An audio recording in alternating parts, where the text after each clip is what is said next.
E um menino de apenas 16 anos de idade virou a nova esperança do São Paulo. Vídeo de hoje do canal do Nicola traz todos os detalhes sobre o centroavante e fala também das últimas do mercado, bastidores, finanças e muito mais. Fala aí pessoal, sou Jorge Nicola, bem-vindos a mais um vídeo do canal. Sempre bom ter vocês por aqui, sem perder tempo, pedir para deixar like, se inscrever no canal e ativar as notificações.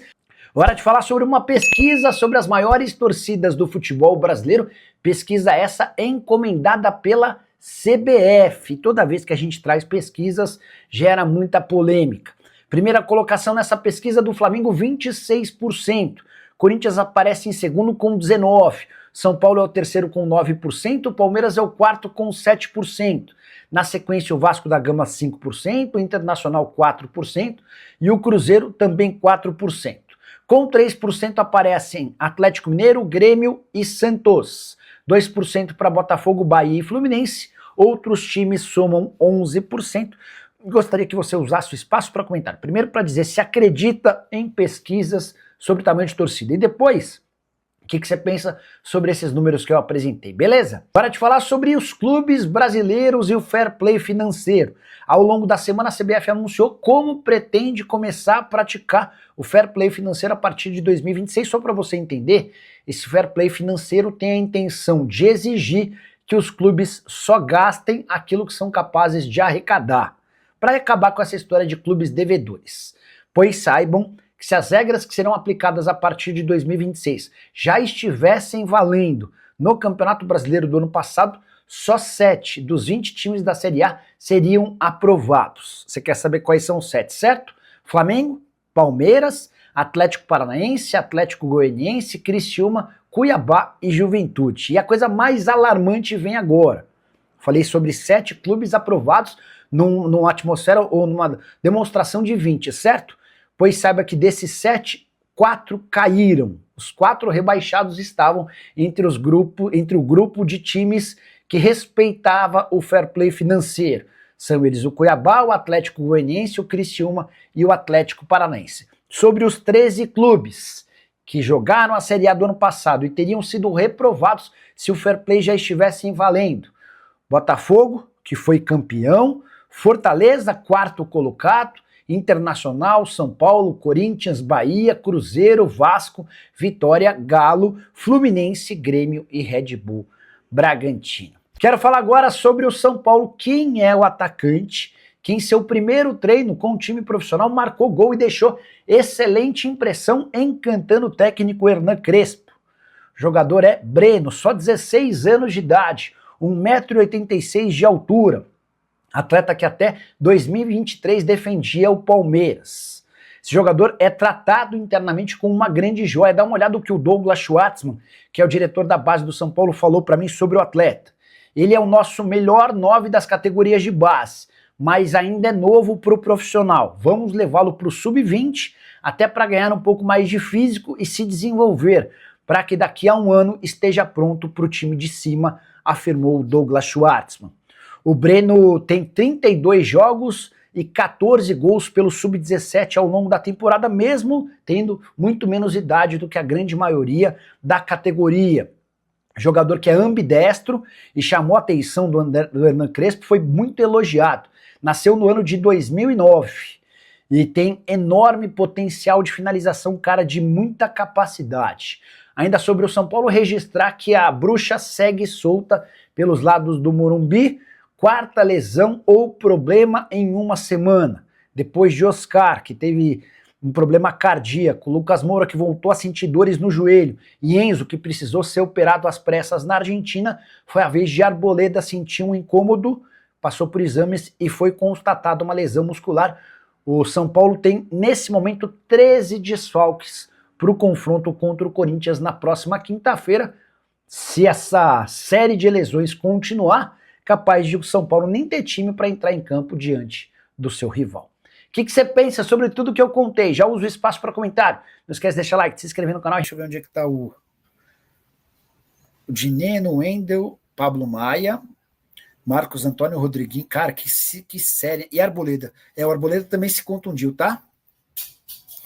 O Arboleda também é mais uma baixa. Que coisa maluca.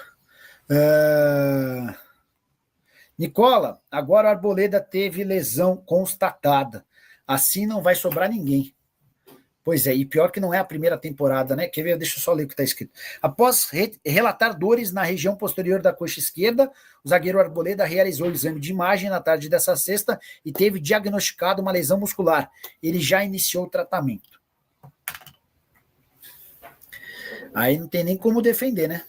Aí, fala 70% dos jogadores machucados no São Paulo têm mais de 30 anos e 20% mais de 26. Será que o São Paulo não vê que não pode contar com jogadores de mais de 30 anos?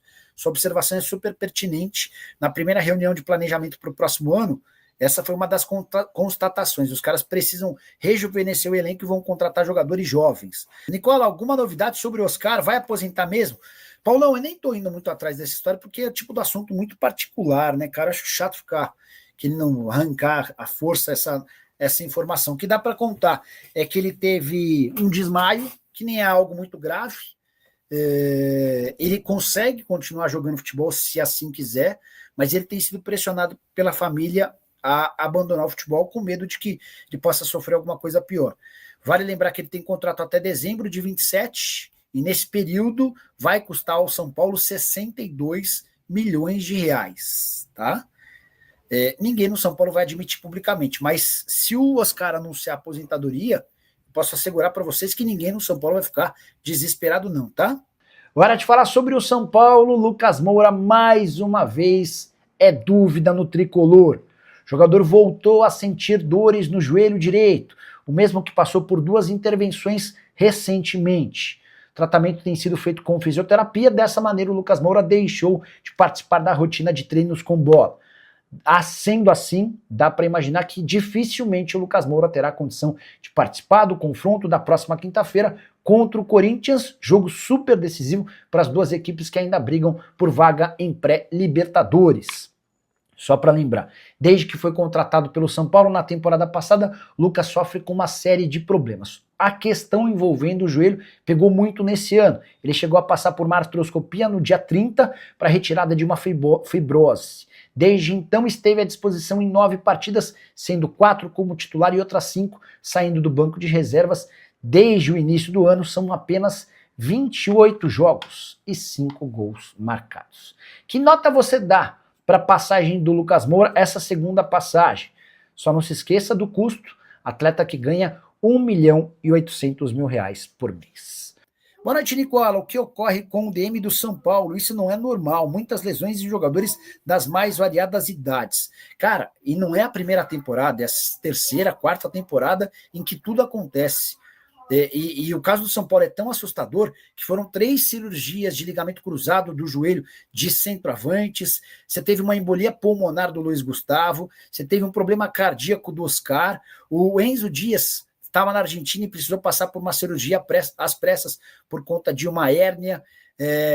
Todas essas lesões que eu citei, ou desses problemas médicos, eles não têm a ver com uma preparação física ineficaz ou com uma questão do departamento médico. São coisas que acontecem. O cara tem uma embolia pulmonar. Quem imaginaria que poderia acontecer com um atleta de futebol profissional? Que o cara tem um problema cardíaco, como o Oscar. Foram 3 cirurgias de ligamento cruzado. O Lucas Moura já é uma situação diferente, né? O Lucas tem tido problemas físicos e também de joelho. Inclusive, o Lucas Moura virou dúvida para a partida da próxima quinta-feira contra o Corinthians. Ele voltou a sentir o joelho, tá bom? O centroavante Breno, de 16 anos, disputou o jogo treino com os profissionais e marcou gol. Como está a situação contratual dele? Alguma novidade sobre o São Paulo? Deixa eu mandar mensagem para o Douglas Schwartzman. O Douglas é quem toca todo o departamento de futebol de base de São Paulo. Douglas, boa noite. Tudo em ordem por aí? Breno, que fez o gol,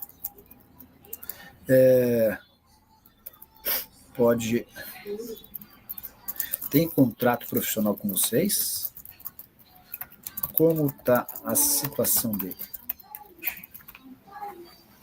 Vamos lá, seguindo com perguntas, dúvidas, sugestões ao vivo, hein? Nicola, não seria melhor o São Paulo disputar a Sul-Americana, onde ele pode ser campeão? Escreve o PH 1999. Na teoria, sim. na prática você tem muito menos investimento, capacidade de recursos, né? Mas eu entendo o que você quis dizer e até faz sentido. Até, você não vai ter um time que você vai poder investir pesado.